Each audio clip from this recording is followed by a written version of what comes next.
We are the fifth largest country in the world in terms of population. Can anyone here name the first four for me? Just shout it out. Who do you think set number one in terms of population?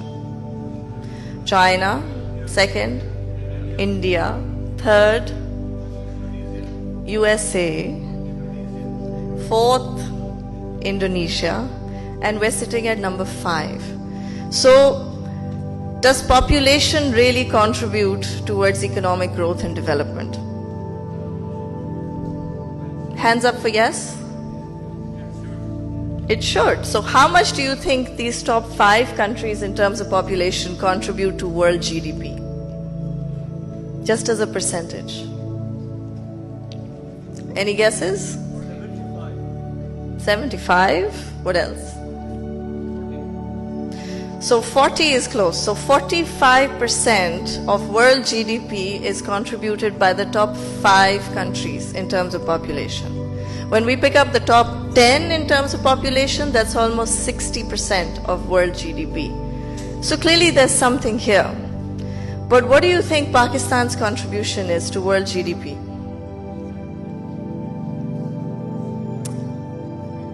I can't hear you. 3%?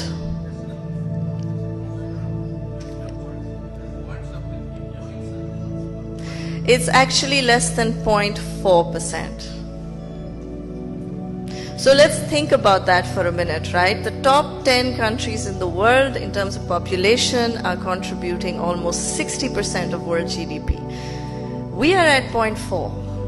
What's happened? And I think this is where let's drill down into a little bit of micro here. Our labor force is about 70 million people. We talk about young labor force. We talk, we have 150 million people below the age of 30. But truly, how productive are they? Have we really invested in our labor force in terms of education, in terms of health, in terms of job availability to be able to even push our labor force to be as productive as they need to be? And the second question we should ask ourselves is, what's the composition of our labor force? And I don't say this simply because I'm the only woman on this panel. Is we have less than 20% of women represented in the entire labor force. So how on earth are 40-50 million productive people meant to raise the welfare of 220 million people? It's not possible. So not only does our labor need to be more productive, there needs to be more of it. That means that we need to add more women. We need to add more individuals who can be at a certain caliber and at a certain stage of their lives where they can engage in productive businesses. So here's our challenge, and here's where I encourage you to imagine what would happen if we were able to move that 0.4 to just 0.8, just double our capacity. And that doubling our capacity will come from a wider labor force participation, greater productivity, investments in our labor force in terms of health, education, social welfare, etc. And what does that, just that 0.4 to 0.8, what does that mean for Pakistan? It'll double our GDP from $350 billion to $700 billion. It will increase our middle class, which is currently about 20-25 million people, to almost 50 million people.